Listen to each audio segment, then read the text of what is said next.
Alors, je tiens vraiment à remercier les organisateurs de ce séminaire, au moins un double titre, déjà pour le travail et le stress que ça représente. Merci beaucoup de vous dévouer pour cela. Et puis, parce que je trouve que c'est extrêmement agréable, aujourd'hui à l'université, de prendre le temps de partager sur des travaux qui sont en cours, qui sont en devenir et sur lesquels on peut échanger.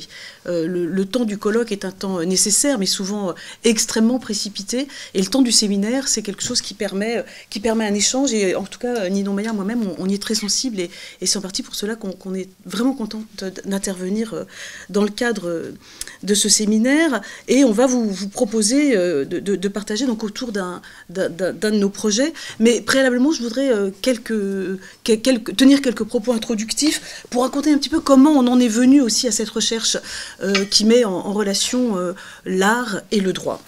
Alors tout est parti d'une initiative plutôt culturelle qui était dans la fac où j'enseignais, enfin où j'enseigne d'ailleurs toujours, à la faculté de droit de Sceaux, un festival ciné-droit qu'on a créé en 2009 et qui mettait en parallèle le droit et le cinéma avec un colloque organisé et qui faisait intervenir des juristes et puis des films. Et très vite, en fin de compte, une frustration nous a saisis parce que on se rendait compte qu'il y avait une vraie richesse du matériau et qu'en fait, on parlait les uns à côté des autres, mais jamais ensemble, c'est-à-dire qu'il n'y avait pas, du moins en France, parce qu'on a découvert ensuite que cette spécialité existait outre-Manche, il n'y avait pas de spécialistes de l'image, enfin de juristes spécialistes de l'image. On avait beaucoup de juristes cinéphiles, beaucoup de juristes très cultivés qui venaient parler de cinéma de façon très intéressante et qui illustraient d'ailleurs le droit par l'image, mais pas de juristes qui analysaient avec le regard du juriste l'image cinématographique. Et on s'est donc engagé dans cette voie qui consistait à explorer la transdisciplinarité véritablement, à conjuguer les compétences et à développer ce qu'un doctorant a récemment qualifié de proto-discipline, c'est-à-dire ce qu'on a appelé, peut-être à tort, mais bon, c'est des jalons qu'on lance, l'analyse juridique de l'image cinématographique, qui vise à hisser le cinéma au rang d'objet d'études juridiques. Notre hypothèse, c'est que, bien que non juridique par nature, le cinéma peut avoir une portée juridique, d'une part parce que le cinéma donne à voir, c'est-à-dire qu'on peut voir le droit au cinéma, et en cela c'est déjà intéressant, mais aussi, et c'est peut-être la dimension qui nous intéresse le plus, parce que l'image exprime ce qu'on appelle une culture juridique diffuse qu'il importe de connaître. C'est-à-dire que le juriste ne peut pas rester indifférent à la culture juridique des individus, qu'elle soit vraie, qu'elle soit fausse, fantasmée. L'image produite traduit, à moins qu'elle ne la forme d'ailleurs, une culture juridique diffuse qui dicte en partie les comportements juridiques des individus. Et la règle perçue, à défaut d'être véritablement connue, agit comme référent culturel, détermine l'adhésion d'un individu ou le rejet de la règle. Et bien sûr, le juriste ne peut pas négliger cette approche dans le cadre de ses travaux scientifiques. Alors on s'amuse souvent avec cet exemple tout à fait authentique de jeunes délinquants qui, quand ils comparaissent devant le juge, lui répondent en disant « votre honneur ». Alors, première analyse, oui, l'influence des séries télévisées américaines sur le jeune, mais si on va plus loin, si le jeune dit « votre honneur », sur son comportement juridique, il est en train de se sentir en héros de séries télévisées. Et il joue un rôle face à un acteur, le juge, qu'il considère comme aussi, dans une référence cinématographique. Et là, ça devient beaucoup plus intéressant. Alors c'est ce qui nous a conduit, cette hypothèse, à constituer un groupe de recherche très restreint, je dois vous l'avouer, qui est le groupe de recherche en analyse juridique de l'image, et qui a donné lieu, alors peut-être que tu peux montrer une image, qui a donné lieu à la création d'un outil numérique sur hypothèse qui nous permet de faire connaître les tâtonnements de nos premiers questionnements. c'est Images, carnet de recherche en analyse juridique de l'image, hébergé donc sur le site Hypothèse. On a fait vraiment le choix du numérique parce qu'on pense que c'est véritablement important aujourd'hui de communiquer en matière de recherche avec les outils numériques, et Hypothèse est un site qui héberge des choses vraiment très intéressantes. Les activités menées dans le cadre de ce groupe nous ont conduites à poser les premiers jalons méthodologiques à titre parfaitement expérimental, dont l'essentiel peut être très brièvement rappelé ici. D'une part, et ça me semble vraiment fondamental, quand on fait de l'analyse juridique de l'image, on ne cherche pas l'illustration d'un point de droit dans l'image, mais on se laisse au contraire guider par l'image dans ce qu'elle va pouvoir nous révéler d'un point de droit. C'est-à-dire qu'il faut se laisser surprendre par l'image et ne pas avoir cette démarche qui est d'aller chercher le droit dans l'image. Une autre règle qui nous est apparue vraiment très importante, c'est qu'il ne faut pas chercher l'exactitude de la règle. Aussi étonnant que cela puisse paraître, la question du vrai et du faux n'est pas déterminante, précisément dans la formation de la culture juridique. Et puis, autre question qu'on s'est beaucoup posée et à laquelle on a répondu, tout ça on peut en discuter, hein, c'est qu'il ne faut pas chercher non plus l'intention de l'artiste. Et j'ai une très belle anecdote à ce sujet. J'avais fait un travail sur les allégories de justice au cinéma et je travaillais sur le film Bamako.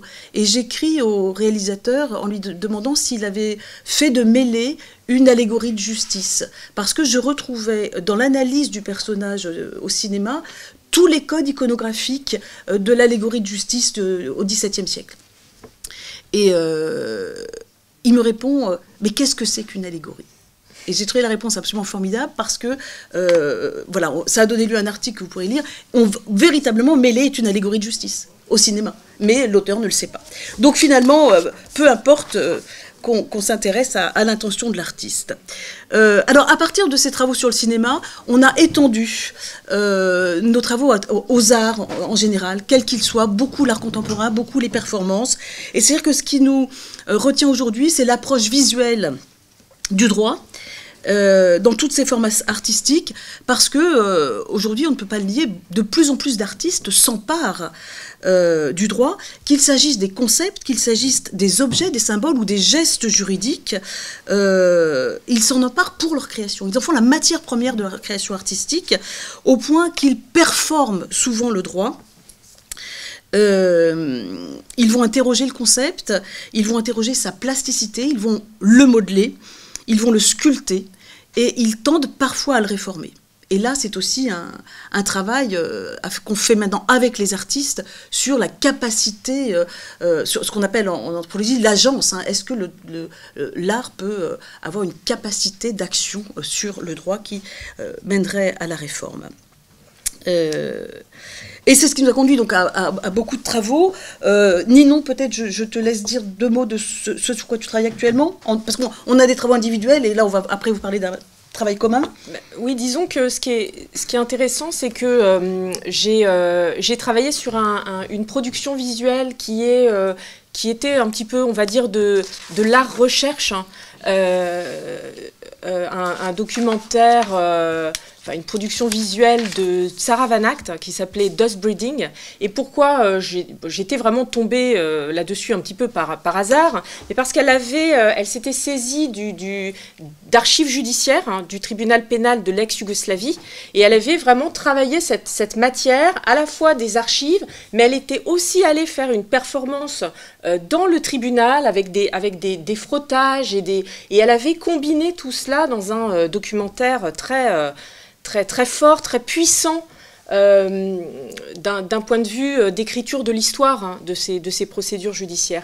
Et de fait, c'est en partant de cette œuvre finalement artistique que j'en suis venue à travailler sur les enregistrements vidéo des audiences elles-mêmes. Donc je veux dire, parfois, le travail artistique et la manière dont un artiste s'est saisi d'un sujet ou d'une pièce d'archive peut nous conduire à l'archive elle-même. Et donc, c'est en commençant à travailler sur ce documentaire que j'ai travaillé sur les archives du tribunal et que maintenant je travaille avec Christian Delage dans le cadre du LABEX, le passé dans le présent. Il y a un projet qui s'appelle Profil, les procès filmés, de Nuremberg aux procès les plus récents, et moi je travaille sur le tribunal pénal de l'ex-Yougoslavie. Et sur toutes les productions visuelles, c'est-à-dire à la fois les archives produites par le tribunal, mais aussi ce qu'éventuellement les artistes en font, eh bien, pour proposer une histoire judiciaire plus dense, plus riche, plus diverse. Voilà. Voilà. Bon, pour ma part, j'ai aussi beaucoup d'activités dans le cadre d'une chaire art et droit à l'université de Corté, puisque j'appartiens au laboratoire de l'université de Corté. Et on cherche, dans le cadre de cette chaire, par un travail avec les artistes, à voir comment on peut inventer de nouveaux produits, de nouvelles écritures du droit, de nouveaux corpus aussi d'études. Donc l'art et le droit, le dialogue entre l'art et le droit, ça donne lieu à de nouvelles recherches académiques.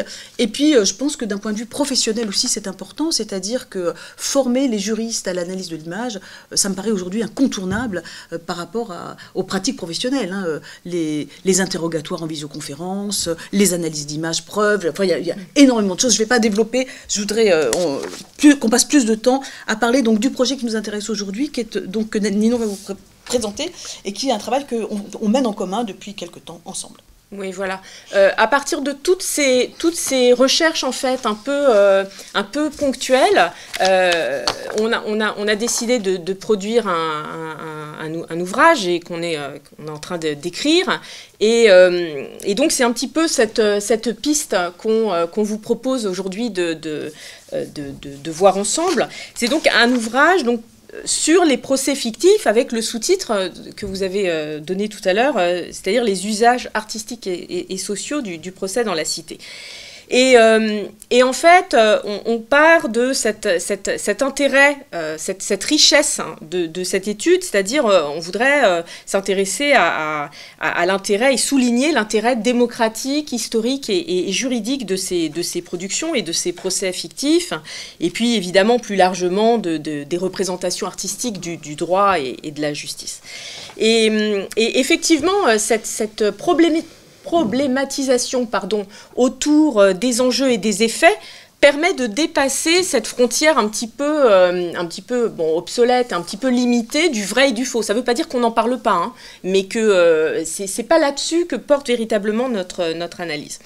Alors effectivement, il y a parfois des tâtonnements pour savoir quoi fictionnaliser finalement, quels vrais ingrédients mettre dans le dispositif fictif, mais en réalité c'est justement cette hybridité du produit fini qui nous intéresse, et elle est repérée bien sûr, mais c'est le point de départ, si vous voulez. C'est le point de départ pour ensuite aller regarder du côté du but poursuivi, qui lui est vraiment très souvent bien ancré dans la réalité, et puis les effets de la représentation, qui là encore ne sont pas fictifs, ne sont pas faux. Enfin, donc ce procès fictif, il cherche en réalité toujours à bouleverser le réel, il cherche l'interaction. Alors au minimum, il interpelle, et bien plus souvent, en réalité, il fait participer. Ce sont des dispositifs très participatifs qui convoquent un petit peu le spectateur citoyen. Et c'est la piste de cette interactivité qui est féconde. Alors, intérêt démocratique, historique, juridique, je vais en dire quelques mots quand même. L'intérêt démocratique, on n'a jamais fait autant appel au dispositif du procès dans l'art et dans la vie citoyenne. On en voit partout, les procès fictifs sont nombreux. Voilà, la semaine dernière, alors là on ne voit pas parce qu'il y a les petits écrans sur la droite, mais ça c'est une photo prise à Nanterre en novembre, et juste à côté en fait, derrière le petit cadre là, il y a un autre procès fictif organisé par les étudiants. Ah ben voilà, vous voyez, les étudiants accusent, donc on a un procès fictif, donc procès qui est écrit des professionnels du droit, et puis à gauche, vous voyez, c'est Pablo Escobar qui a été arrêté, et puis on va faire son procès fictif. Donc il y en a partout, donc les analyses s'enrichissent au fur et à mesure des exemples inédits, des modalités nouvelles qui sont mises en œuvre. Intérêt démocratique, bon, tout à l'heure, t'en diras quelques mots, Nathalie, mais évidemment, on pense tout de suite au procès Monsanto. D'une manière générale, on voit bien que ces procès fictifs, ils témoignent à la fois des frustrations et des mécontentements qui sont générés par la justice institutionnelle, on va dire, telle qu'elle fonctionne, mais ils témoignent aussi d'un attachement au dispositif, d'un besoin, d'une soif de justice, des grandes espérances que les citoyens et d'un état de droit, artistes y compris, placent dans la justice. Mais bon, ce procès fictif, on le voit, Monsanto, c'en est l'exemple, mais il y en a d'autres. On va voir qu'il y a plusieurs exemples. En fait, il est jamais gratuit, quoi. C'est pas un divertissement et comme si ça s'arrêterait là. Donc ça s'arrêtait là, pardon. Il est dans une dynamique, et cette dynamique, on a l'impression que c'est vraiment se réapproprier d'une certaine manière la justice. Historique, ça c'est vraiment là-dessus que je travaille actuellement, c'est-à-dire le procès fictif qui vient réparer, cautériser, rafistoler d'une manière ou d'une autre l'histoire institutionnelle, qu'il s'agisse d'une vérité judiciaire construite par le tribunal institutionnel et qui serait contestée d'une manière ou d'une autre, qu'il s'agisse d'un déni de justice, qu'il s'agisse d'un processus judiciaire inachevé, incomplet, inabouti, donc insatisfaisant d'une manière ou d'une autre, et bien là, la version artistique, en fait, elle trouve sa place naturelle dans cette histoire judiciaire, en fait. C'est une espèce de... C'est une alternative. C'est une alternative avec... Là, on retrouve l'une des pistes qu'on va creuser dans ce livre, c'est-à-dire vraiment le procès événement, quoi, le procès qui va écrire une histoire alternative à l'histoire institutionnelle. Juridique, ça sera le dernier point, parce que, bon, Nathalie le disait tout à l'heure, le droit, évidemment, il est l'œuvre des juristes, il est entre nos mains dans les facultés de droit, mais il n'a pas vocation à rester, à se scléroser, en fait, à rester uniquement dans cet environnement, bien entendu. Et que l'étude des usages artistiques du procès, c'est une manière pour nous aussi, juristes, de retrouver le droit une fois qu'il a été modelé, qu'il a été réformé, le mot était employé tout à l'heure par Nathalie, par un petit peu des mains profanes. Et donc c'est une vraie révélation aussi pour les juristes, on y trouve vraiment beaucoup. Et par ailleurs, on a rencontré certains projets artistiques qui avait réussi à construire une vraie passerelle entre l'institution et le projet artistique avec de véritables collaborations. Je pense à Franck Lebovici et Julien Serroussi autour du projet Bogoro et Muzungu, où là, il y a vraiment eu une collaboration, voilà, pour faire avancer l'institution dans le sens du caractère essentiel de l'expertise culturelle. Donc c'était pas... Vous voyez, là encore, le dispositif, il n'est pas clos sur lui-même. Il sert à quelque chose, il est utile, il fait bouger les choses. Et puis, je pense aussi aux documentaires de Sabina Subasic, qui sont...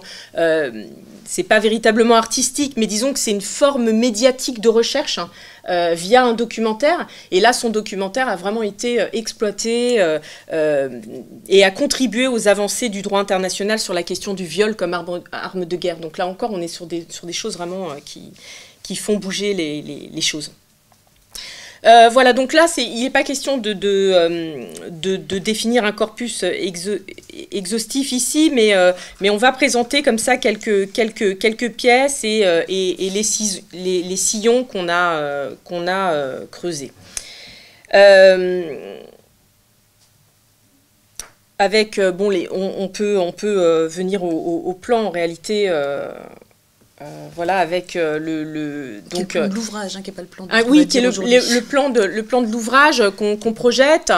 Voilà les pistes qu'on va creuser. Le procès imaginaire, penser la justice réelle, le procès spectacle, rejouer pour rejuger, et le procès événement qui va faire catharsis. Donc, dans un premier temps, le procès imaginaire pour penser la justice réelle. Alors, les procès imaginaires qui nous intéressent sont ceux qui ont prise avec la réalité. Alors, c'est c'est paradoxal a priori, mais en réalité, le recours à l'imaginaire, c'est ici un ressort, en fait, qui permet des audaces. Et en réalité, il ne s'agit pas de complètement abandonner le réel. Hein. Il s'agit de s'en éloigner pour véritablement mieux en parler et peut-être même mieux agir dessus. Donc, en fait, hein, on va évoquer là deux films de fiction, même si pour Joachim Amou, ça n'est pas qu'un film, c'est aussi une performance artistique. Mais on va commencer par un film qui est en fait un grand classique, réalisé par Ettore Scola. Et ce film, c'est l'occasion d'une première expérience de procès fictif, avec un procès fictif qui est organisé par les personnages du film. Et donc, c'est donc un procès fictif à l'intérieur d'une fiction. Et c'est un jeu, quoi, qui fait rire jaune, mais qui... Voilà, mais je pense qu'il faut qu'on va aller vite, mais juste un mot, donc, en 2 phrases. Le film d'Ettore Scola, c'est la plus belle soirée de ma vie. Je ne sais pas pourquoi c'est la plus belle journée, mais c'est la plus belle soirée de ma vie, film d'Ettore Scola, où on y trouve 4 magistrats dans un manoir, 4 vieux magistrats à la retraite, qui s'amusent à rejouer des procès. Voilà. Et donc, on est véritablement dans le procès-jeu. J'ai retenu cet exemple-là parce que c'est l'archétype du vrai faux procès. C'est-à-dire que le procès est faux, mais le jeu est réel. On est vraiment dans un jeu totalement réel. Je vous conseille de voir ce film, il est extraordinaire, avec des acteurs extraordinaires. Et donc, il lance finalement ce débat. Alors, forcément, c'est un prétoire dans lequel on mange, on rote, on regarde des...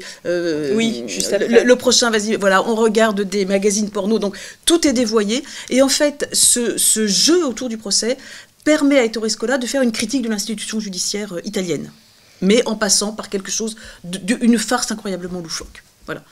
Donc, premier procès que l'on étudie.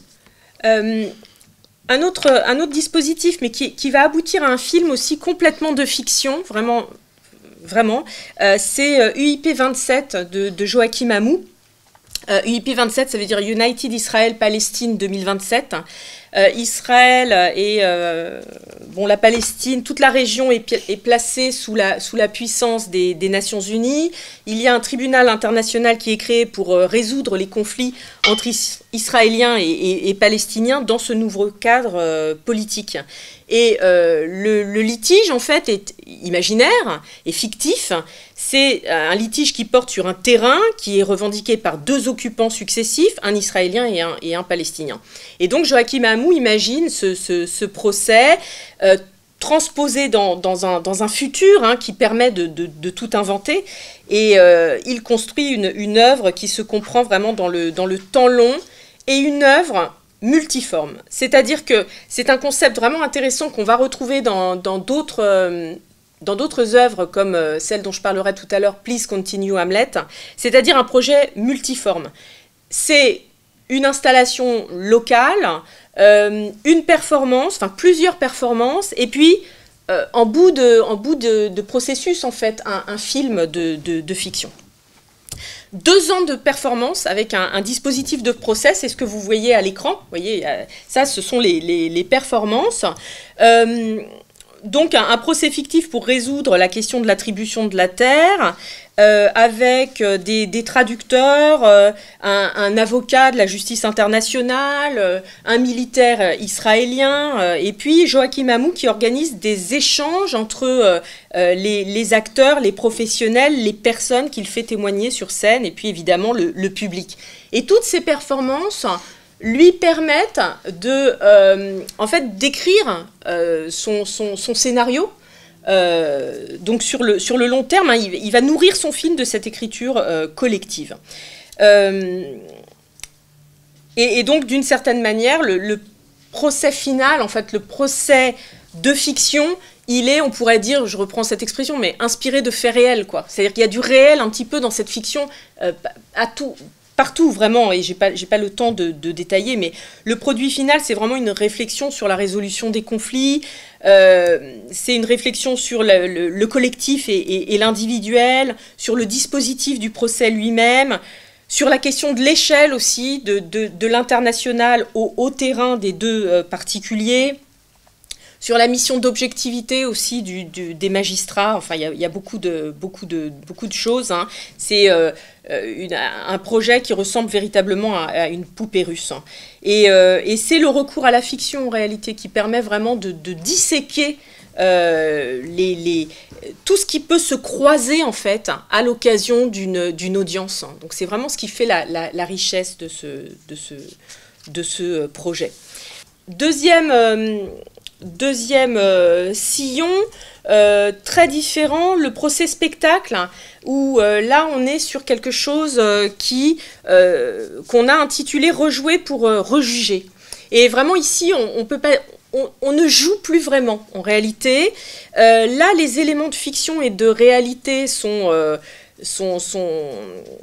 on joue souvent sur l'ambiguïté et le procès a vocation à convoquer le peuple pour juger.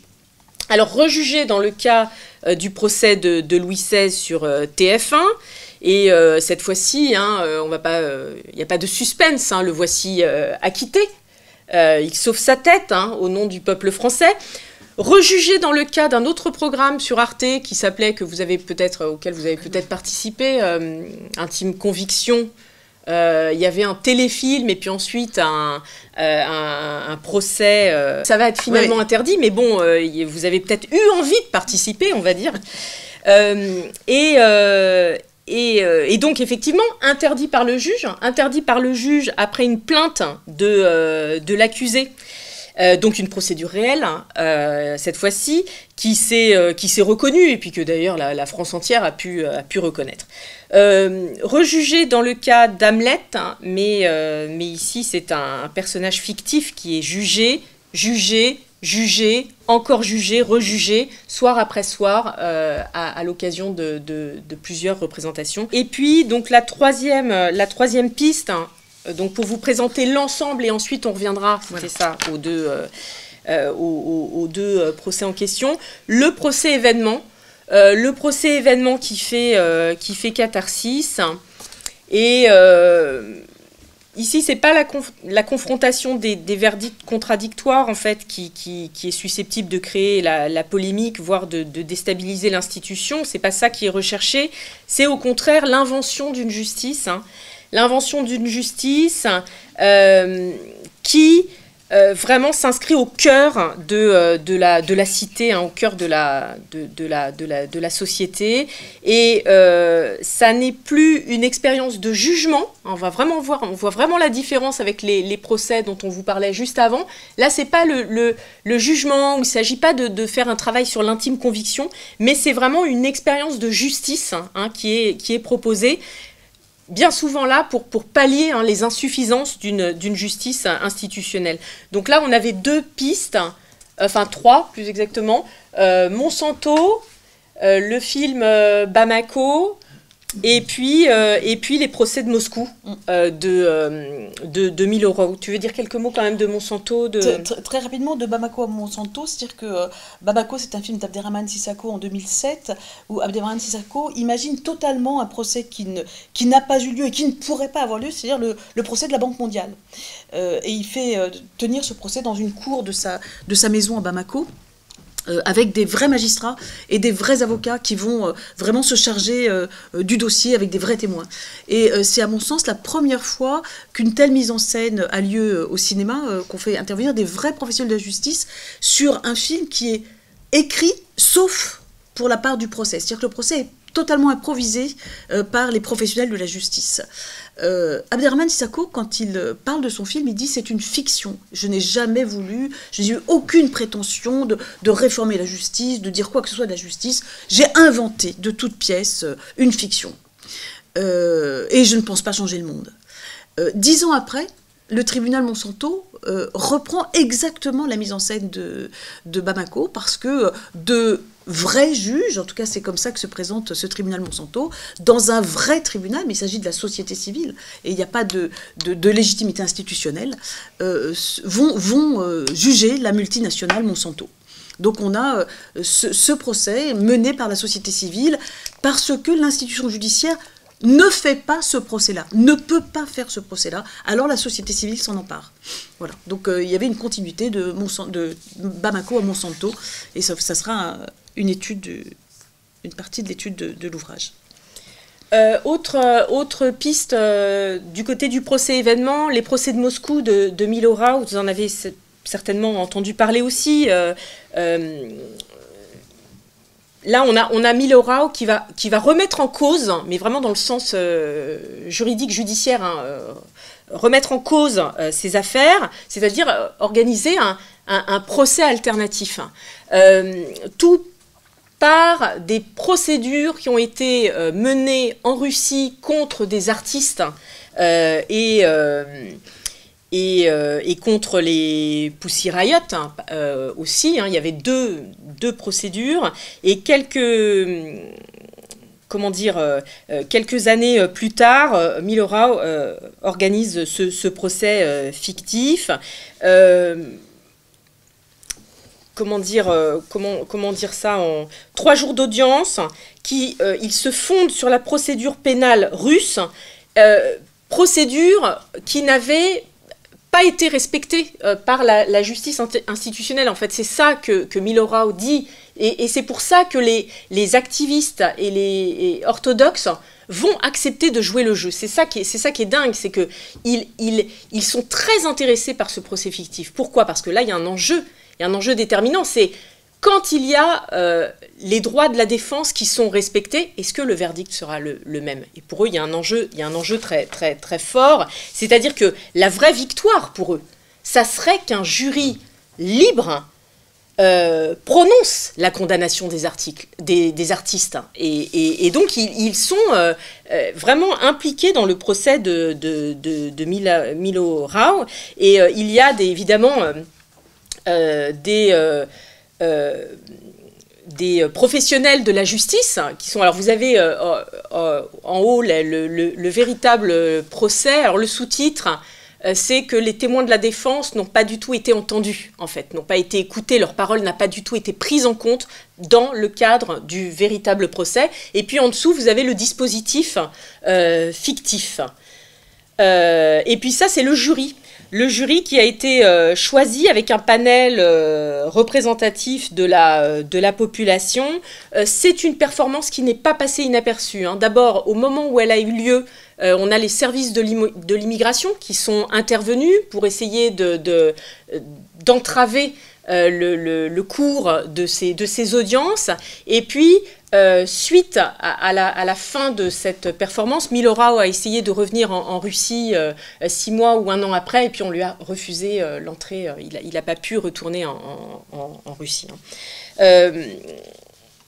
Voilà, bon, on pourra y revenir si ça vous intéresse, mais là, on voudrait maintenant vous présenter de manière un petit peu plus poussée deux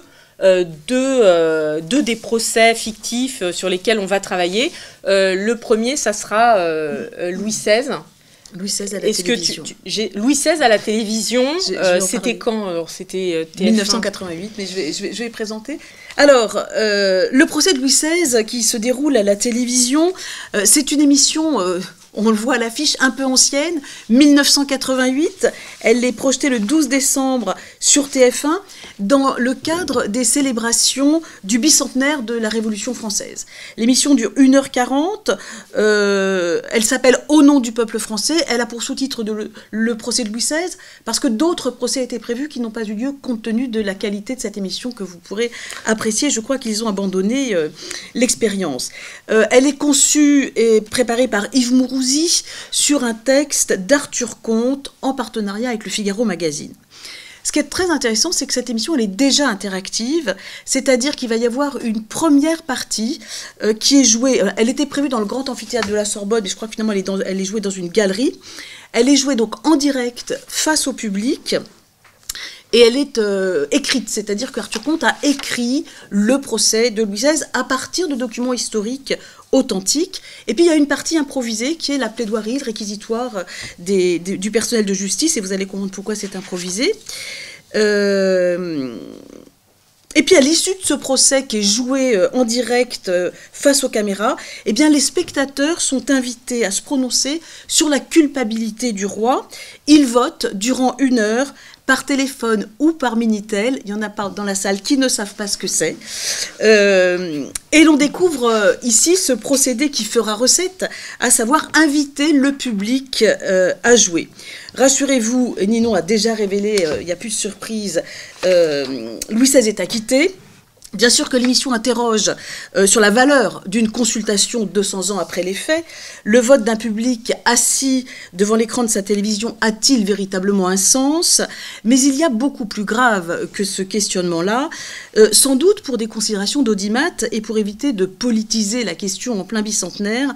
Eh bien, la reconstitution proposée du procès de Louis XVI s'est faite au mépris le plus grave de la réalité historique, passant sous silence la nature même de l'événement, puisque le procès qui est proposé à la télévision ne se déroule pas devant la Convention, mais devant le tribunal révolutionnaire reconstitué pour l'occasion. Alors, c'est sans doute bien plus spectaculaire de faire condamner Louis XVI suite aux accusations de Fouquier-Tinville. On oublie simplement de signaler que le tribunal révolutionnaire n'est pas créé au moment du procès de Louis XVI. Louis XVI est exécuté en janvier 1993 et le tribunal révolutionnaire est créé en mars 1793. Donc cet événement-là n'a pas pu avoir lieu. Et Louis XVI n'a pas été jugé par un tribunal, mais par une assemblée politique, c'est-à-dire par l'Assemblée nationale. Quelle est alors cette télévision qui, pour le spectacle, ou pire peut-être pour le consensus, dénature l'histoire et invite le public à une complicité aveugle autour d'un spectacle judiciaire? Comment accepter la confusion implicite du fait de l'émission entre le sondage d'opinion, le jury populaire et la justice politique? Et donc, puisque ce qui nous intéresse, c'est l'utilisation du dispositif du procès, ici, on a vraiment une utilisation très fallacieuse du dispositif du procès, un dispositif qui est doublement utilisé, d'abord pour sa spectacularité, qui permet de proposer à 1 heure de grande écoute un vrai divertissement, parce que la forme du procès, c'est très rythmé, c'est très dynamique, mais il l'est aussi comme producteur de consensus, car l'accent est mis sur le jugement qui devrait être réconciliateur. Ce que je voudrais donc développer à partir de cette émission, c'est que sous l'apparence d'un innocent divertissement, ce vrai faux procès est destiné, dans le contexte commémoratif, à produire un vrai faux consensus national. Un innocent divertissement d'abord, parce que bien sûr le but premier, et il n'y a aucun doute sur cette question, le but premier c'est de faire de l'audience, et l'émission présente toutes les caractéristiques d'un divertissement télévisuel. Le dispositif du procès est choisi tant pour sa spectacularité que pour sa narrativité. Spectacularité d'abord, c'est véritablement un spectacle judiciaire, et vous voyez l'image, on a mis des chapeaux à plumes, on s'est inspiré très exactement des gravures du tribunal révolutionnaire, encore une fois qui n'existe pas, donc c'est à la fois vrai et totalement anachronique. Et l'intention des réalisateurs n'est absolument pas didactique ni pédagogique. Connaissant le goût du public pour les affaires judiciaires séduisantes, bien plus séduisantes que les documentaires historiques, eh bien, la production a proposé, dans le cadre du bicentenaire, de mettre en scène un procès historique, sans du tout reconstituer fidèlement le procès, ça n'est pas l'objet. Il ne s'agit même pas de rendre compte véritablement d'un événement, il s'agit de s'amuser, de se divertir sur fond d'événements historiques. Et d'ailleurs, de l'aveu même des initiateurs de l'émission, le procès, disent-ils, est une forme, et simplement une forme qui a été choisie. Et le dispositif du procès correspond moins à un souci de vérité historique qu'à l'utilisation esthétique et dramatiquement séduisante du dispositif. Et c'est sans doute ce qui justifie l'anachronisme, c'est-à-dire que c'est pour faire du spectacle qu'on a choisi le tribunal révolutionnaire, au mépris de la réalité historique. Même anachronisme, dans la toute première scène, Léon Zitrone est annoncé par un huissier qui dit « citoyen à la cour ». Alors, en 1793, on disait rarement « citoyen à la cour » pour annoncer l'entrée des juges qui refusaient évidemment totalement cette appellation. On a un curieux mélange, sous réserve d'un anachronisme parfaitement assumé, donc un décor qui va, et ça nous intéresse parce que en fait, il véhicule l'imaginaire qui est repris par l'ensemble des films de prétoire classiques. C'est-à-dire que le dispositif du procès, c'est toujours la même chose, qu'il s'agisse d'un faux tribunal révolutionnaire. On a par exemple l'entrée solennelle de la cour, qui est toujours une image montrée à l'écran dans les films de procès, filmée du fond de la salle d'audience, dans une prise de vue devenue coutumière. La cour fait son entrée dans un décor sobre, pour ne pas dire réduit à sa plus simple expression. On trouve aussi dans le décor le président et ses deux assesseurs, l'accusateur public qui ont revêtu les costumes d'usage. Il y a aussi, parce que pour faire tribunal, on pose des livres sur les tables et les bureaux de bois pour évoquer les codes dont on ne sait pas s'ils avaient une véritable utilité dans les sessions du tribunal révolutionnaire, mais qui aujourd'hui en tout cas est indissociable de toute représentation de la justice. On ne verra pas un juge sans des dossiers. C'est le symbole du juge à l'écran aujourd'hui, c'est ces piles de dossiers, soit derrière, soit devant. On a déjà ces livres qui ne répondent pas à la réalité historique, mais bien à l'imaginaire. Et puis le président va présenter les règles de l'audience. Il rappelle qu'elle doit se dérouler dans le silence, sans manifestation du public. Et c'est effectivement difficile pour Léon Zitrone de contrôler un public qui est là, en présence, qui est venu assister à un spectacle, qui n'entend pas bouder son plaisir et qui va applaudir, crier. Alors, un peu conformément à ce qui se passait sans doute à l'époque, du moins à l'Assemblée, si ce n'est au tribunal révolutionnaire. Mais en fait, on n'a pas du tout la véritable procédure qui est mise en scène. La salle d'audience est cadrée aussi, comme celle-là, de sorte que le spectateur soit placé face à la cour, comme s'il assistait lui-même au procès, depuis son banc, dans le prétoire. Et c'est aussi une option de réalisation qui est très commune dans tous les films de prétoire, à visée pédagogique, puisqu'on cherche à expliquer le fonctionnement de la justice, et on invite le spectateur à rentrer dans la salle d'audience pour assister au procès.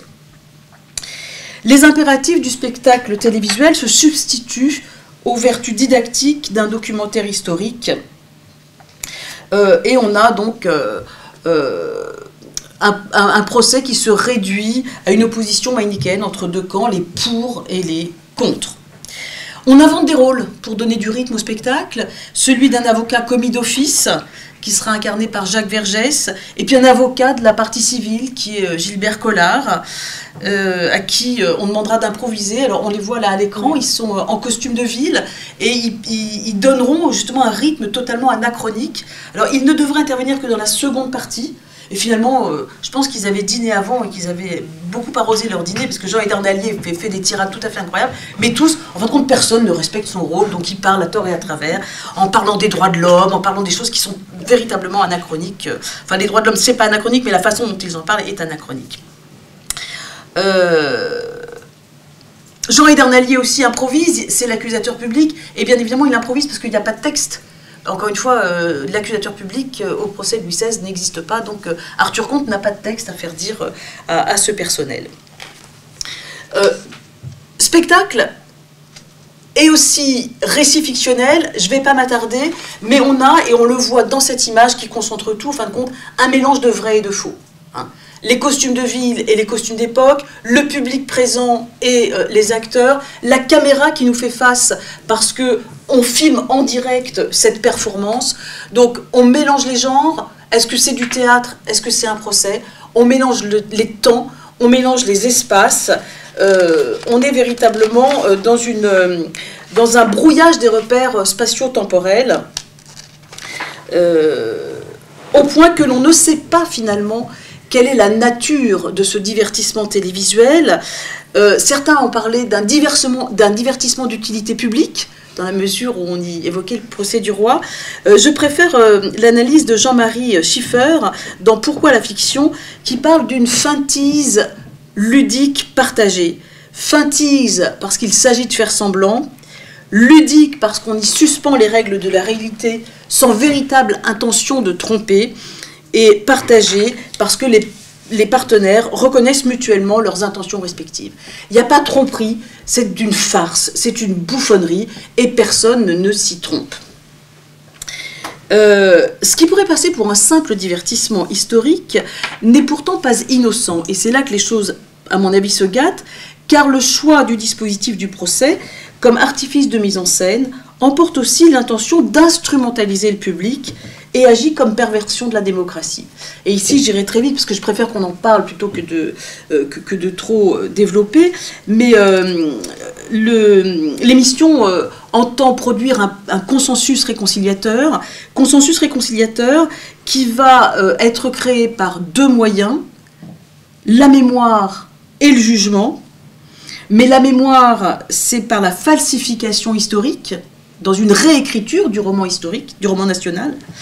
Et puis, le jugement, c'est l'instrumentalisation du public dans la fiction de la grande réconciliation, de l'acquittement. L'instrumentalisation du jugement populaire, il est aussi là, extrêmement grave. C'est le début, et dans l'intime conviction dont on ne vous a pas parlé, on retrouve la même chose. C'est le début d'abord de la confusion qui est rendue possible simplement par la télévision entre le public et le peuple.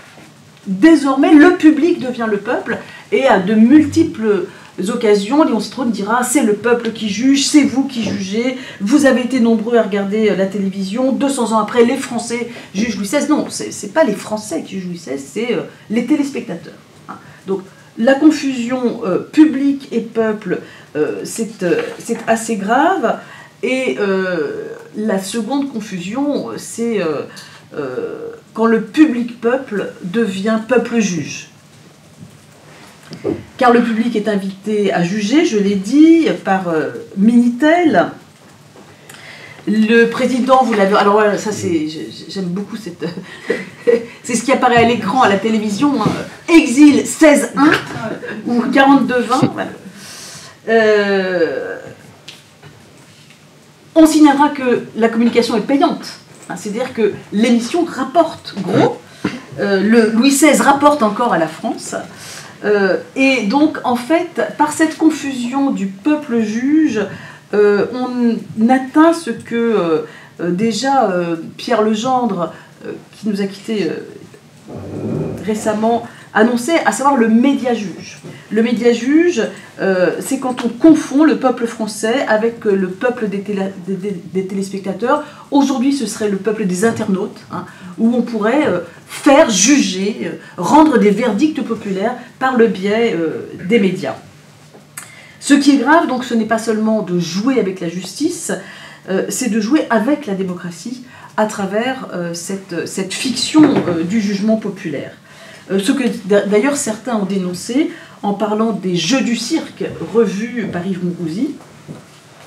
La véritable dérive de la démocratie, c'est donc le vote du public instrumentalisé qui ne sert qu'à favoriser l'audience télévisuelle.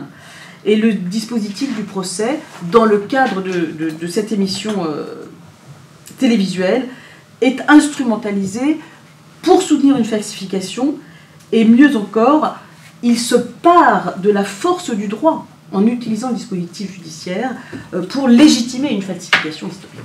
Ce qui est vraiment intéressant, c'est un procès performance qui a eu lieu dans de nombreuses villes. Ça a fait l'objet d'un documentaire et de plusieurs captations, et puis on a on a un dossier aussi d'instruction qui a été monté par l'équipe et que j'ai pu consulter, que j'ai pu avoir sous la main pour travailler sur cette performance. Quoi vous dire très rapidement, c'est une performance répétée qui a pour but d'expliquer et de faire partager le processus de l'élaboration de l'intime conviction. C'était aussi le projet d'intime conviction, mais là c'est beaucoup plus parlant et beaucoup plus efficace. Pourquoi? Parce qu'il y a le spectacle vivant. Donc il y a ce moment où le public se retrouve avec un procès, évidemment, dans un timing beaucoup plus court, beaucoup plus resserré, mais avec de véritables professionnels et puis des acteurs, évidemment, dont le propos n'est jamais écrit à l'avance. Hein. Donc tout est vraiment aléatoire dans cette performance. Elle a fait beaucoup parler d'elle, cette performance. Pourquoi? Eh bien, du fait de là, alors je passe tout ça, enfin ça c'est toutes les pièces. Il y a à la fin de la performance en fait le public, il y a un tirage au sort, hein, et le public va constituer, eh bien, le jury et va prononcer un verdict. Et évidemment, alors je ne sais pas si vous le voyez, là c'est peut-être écrit trop petit, mais il y a eu, vous vous en doutez, une grande variabilité des verdicts rendus, avec tout un travail qui a été fait, et c'était vraiment la pédagogie de ce spectacle, hein, démontrer que le procès en fait est une alchimie, et je pense que c'est très réussi, c'est-à-dire que c'est un moment avec de temps en temps un bon réquisitoire, en face une bonne défense, et puis de temps en temps cet équilibre qui s'inverse, un accusé qui se défend bien, un témoin qui est plus ou moins pertinent, des experts qui sont plus ou moins convaincants, puisqu'à chaque fois Yann Duvendac s'entoure, hein, d'une équipe de professionnels sur place. Et donc vous voyez, alors je ne sais pas si je peux vous... 157 procès, quand même dans 13 pays différents, et Hamlet a été acquitté 79 fois, et il a été condamné un certain nombre de fois, dont une fois, alors la peine la plus lourde, c'est une peine de 15 ans qui a été prononcée, je ne sais où. Donc, c'est pas un divertissement, c'est-à-dire que Yann Duvendac, quand il explique son procès, ben, il le dit, quand on rit, quand on applaudit, c'est raté, c'est que le spectacle en fait rate. Ce qui montre pour lui que le spectacle a bien pris, c'est ce moment un peu de flottement à la fin. C'est-à-dire quand le président de la cour d'assises locale, hein, qui participe au spectacle, qui est un magistrat, hein, va dire bon, bah, c'est fini, le verdict a été rendu, terminé, et là il y a une sorte de flottement. Et donc quand le public n'applaudit pas, quand le public est un peu gêné, ils ne savent pas trop, je dois sortir, qu'est-ce que je dois faire, et bien pour Yann Duvendac, c'est l'indice que le public est vraiment rentré dans le jeu, et que le projet a réussi. Voilà. Bon, on pourra en reparler si vous avez des questions, mais j'arrête là.